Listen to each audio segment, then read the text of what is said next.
atubadde ku luyimba nti lusobola okuyambako mulinga noteweebuula okitegeera because abasajja tulinamu endowooza nti omuwala alina bwakwekwanira aba yeweebuddemu biki but of course manyi nakyo kigenda kikola kivaawo naye nga okwewala ebyo byonna oluyima ng'omuŋŋambirangako y'ensonga lwaki tuziyimba okitegeera n'oluweereza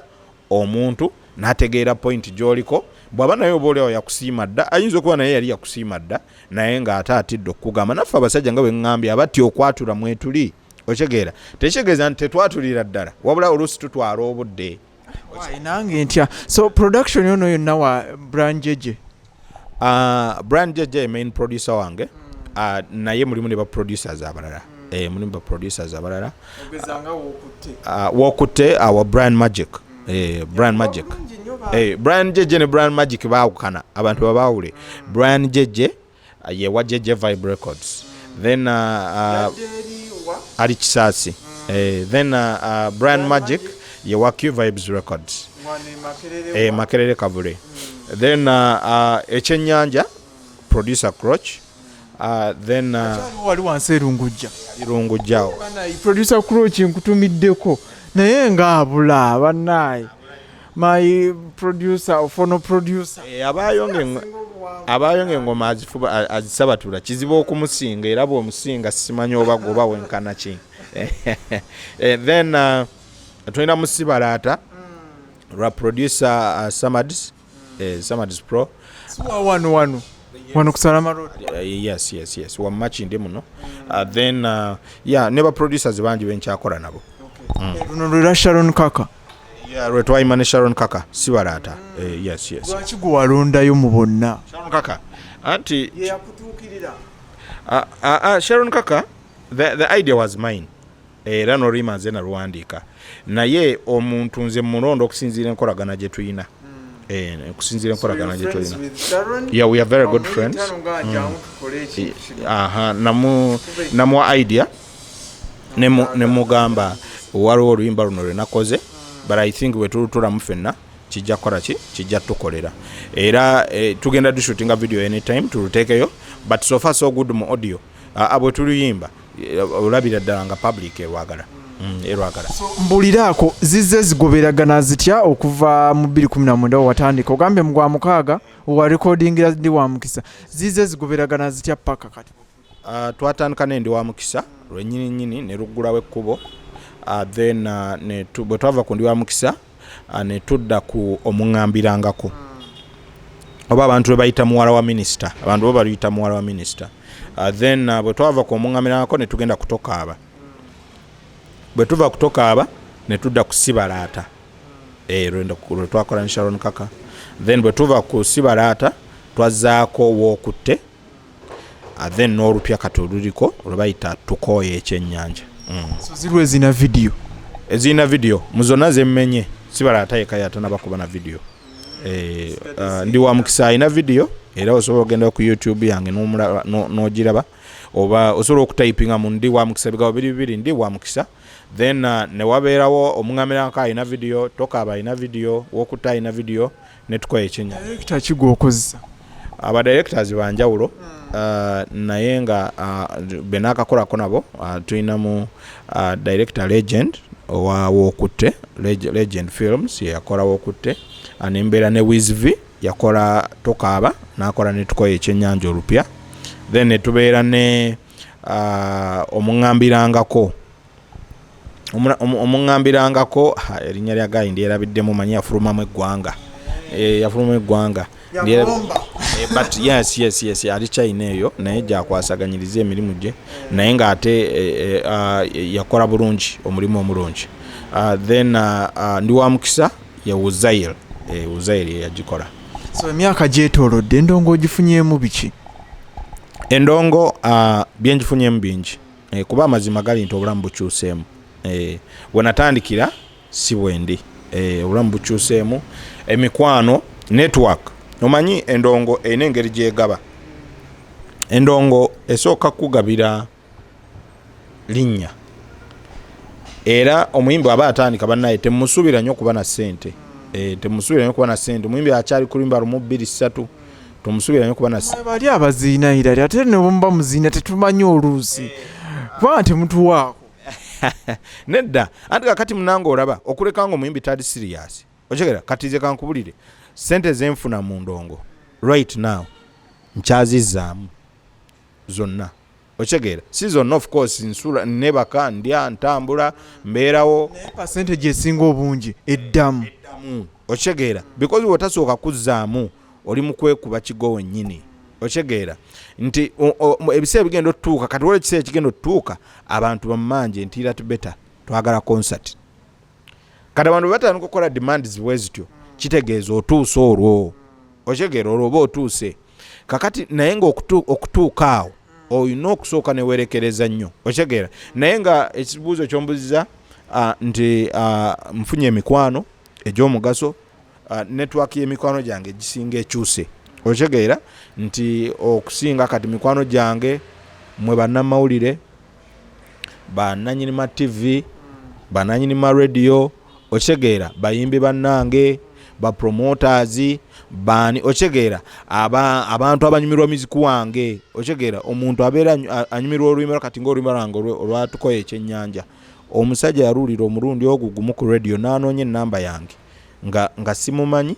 okay ye nga mmanyi naye nga simumanyi because already yagenda okunoonya ennamba yange nga mmanyi omusajja n'ateeka emitwalo 3 ku simu yange n'angamba we bali kuyimba luyimba olwo okitegeera kati emikwano egy'ekika ekyo kati gyenzize nkola kineegattako egikugattako egikwongerako eginyongerako n'abawagizi of course kubanga mugenda okuyimba awantu ne bakulanga abantu omuntu n'akulabako ng'akwagala nagakanga nesasula omutwalo gwange ndabe ku HILLAT BETA singa abatakikoze ate promoter ayinza obutaddamu kukola ki kutimba so nakyo nabyo mbifunyemu ebintu nge kati oba okola ki bw'oba toli mu kuyimba kati nze bwe mbanga siri mu kuyimba ndi marketeer ndi marketeer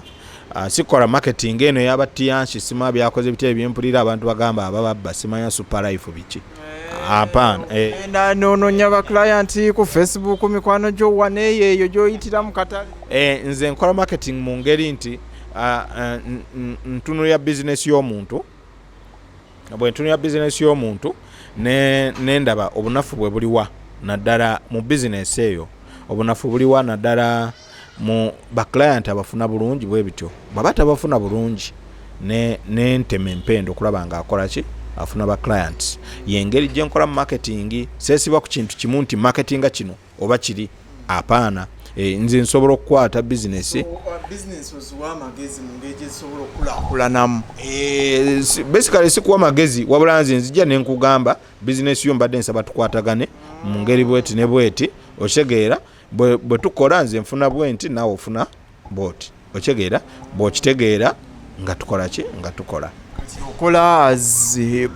HILLAT oba olina company gyokola naye nkyakola nga HILLAT BETA nkyakola nga HILLAT BETA sinaba kuregisteringa company yonna naye ate mu maaso kaawo nja kusobola okikola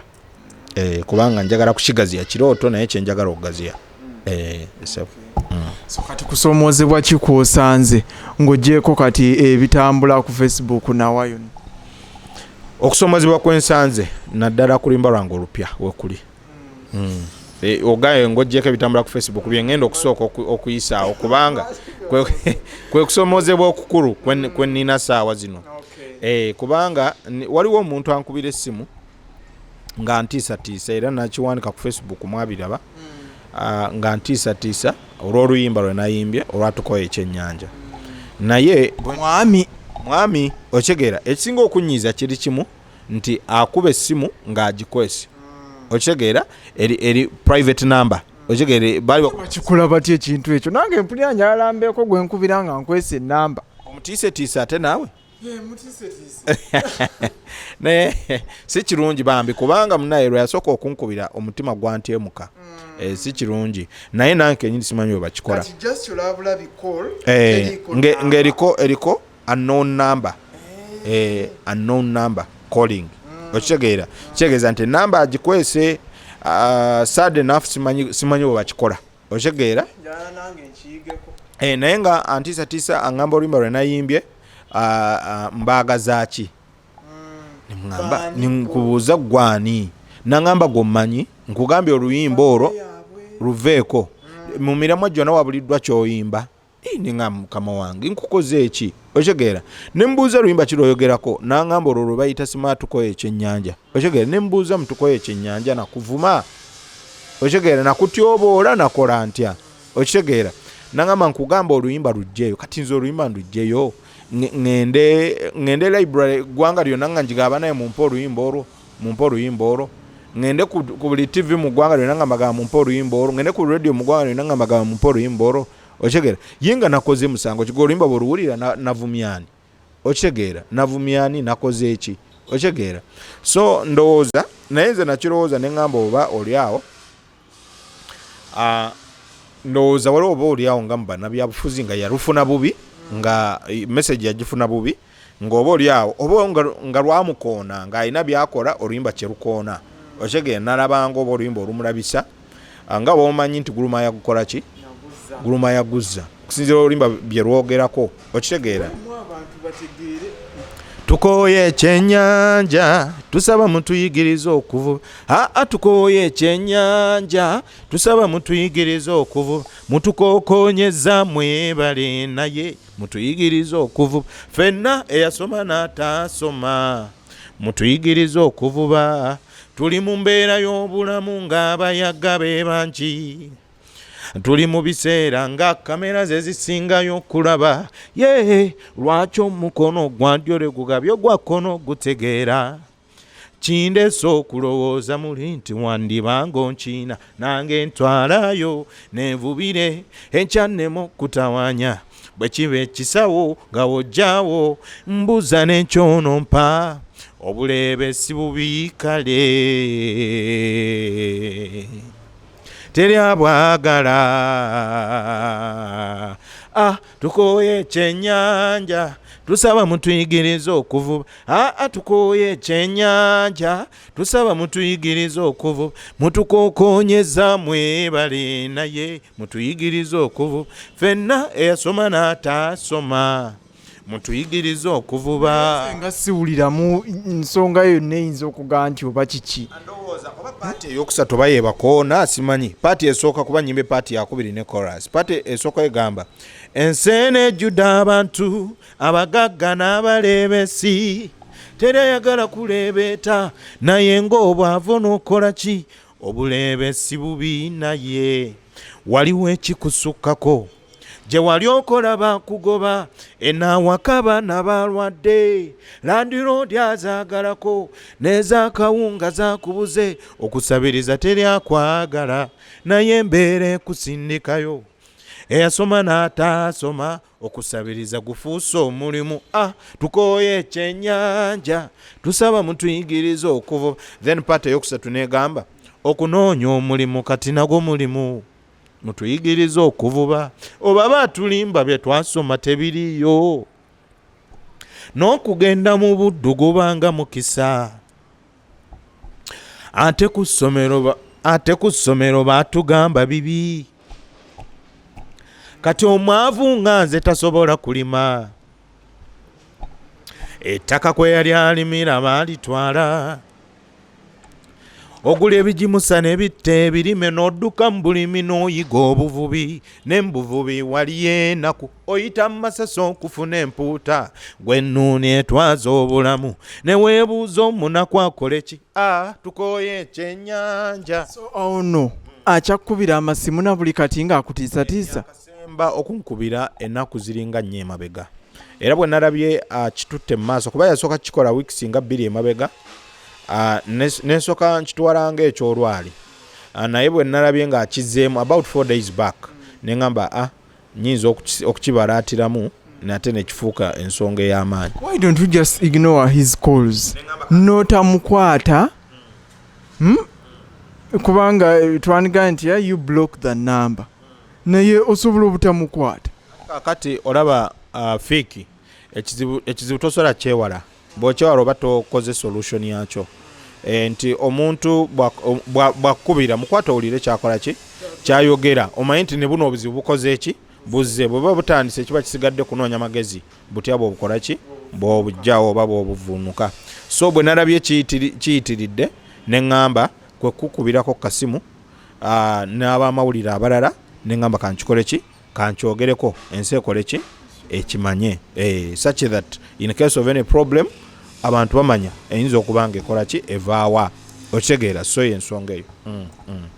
Anyway, twagala kumaliriza naye nga sinakumaliriza sooka ombuulire tuddeyoko wali ku relationship gw'oli mufumbo. Siri mufumbo as per now but of course ng'omuntu omulamu ninayo omuntu gwendaba okitegeera ninayo omuntu gwendaba and I believe anytime kijja kukutuka ate mbere nga nki officializing kyetegereza mukyeraba mu byenda. Nedda si kweraba mu byenda kwetegereza muntu n'omanya kubanga omanyi by the way ekintu kyenjagala abantu bamanye nti ekigambo courtship buli lwotandika n'omuntu courtship tolowooza oba tokifumiitirizanga nti eteekeddwa okumaliriza positively kubanga ekigambo courtship kitegeeza weetegereze munno naye akole ki akwetegereze. Mu kwetegereza mulimu okuzuula nti gwe weetegereza tasaana kutambulira ddala naawe n'obaako by'ozuula n'ogamba okusinziira ku kino na kino nkivuddemu okitegeera obulusi n'ogamba okusinziira ku kino na kino yono omuntu omutuufu gwe nsobola okukola ki okubeera naye. So courtship omuntu bw'ogendanga mu courtship tobeeranga 100% sure nti egenda kumaliriza positively. Omugaso gwa courtship kwetegerezangana na kusalawo ku nkomerero y'okwetegereza n'ogamba naasobola oba siikole ki siisobole. So ekiseera kino kyakwetegereza. Temunazaalayo ku baana? Tetunaba tetunaba but of course after the kwetegereza of course kyekiddako. So otherwise relationship ekuyisiza etya wadde mukyali mu courtship? Olaba by'omugamba abitegeera oba just kyali awo akumalira budde nakuliira kasente? Nakundiira kasente. So far so good. Sinamufunamu buzibu nnyo kubanga nakamulaba naye nga bw'omanyi katulabe katulina omwaka gwetooloole tulabe at least omwaka nga gumu. Sikiwa nti naaba ndwisizaawo nnyo ebintu that is bw'abanga nga kiri positive nga kigenda mu maaso bwaba tekiri positive nga tukijjawo nga tugenda ku chapter eddako. Naye nga sijja muwayiriza sinaba mulaba mu kibi. Tufundikirire wano wennyini bannange akadde leero nnina katini mugenda kunsaasira HILLAT ono nja mumusabayo akadde akalala ate mmanyi bingi nnyo bye mwagala mumanyaako bye tuyogeddeko bye bitini ennyo so nja mumusabayo akadde akalala tube nga tuwayaamu n'ebibuuzo byammwe mbe nga mbimubuuza nga bwe tutera okukola mu interviews zaffe ez'enjawulo wano ku Fik Media naye nga olwakadde kenninawo episode eno njagala njiggalire wano tuddemu tumufuna omulundi omulala ate tuwayeemu ebirala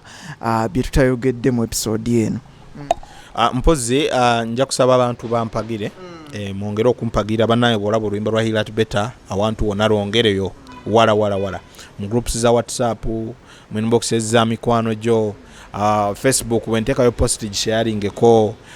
ku TikTok bannange ku TikTok nkyali bubi nnyo ebintu bya TikTok sibisobola sibisobola naye nga ogenda kunoonya HILLAT BETA buli social media platform nze amannya gange sigakyusa sirina kyennyongerako HILLAT BETA HILLAT oyo HILLAT then BETA BETA HILLAT BETA buli wamu ku YouTube ku Instagram ku Snapchat ku Facebook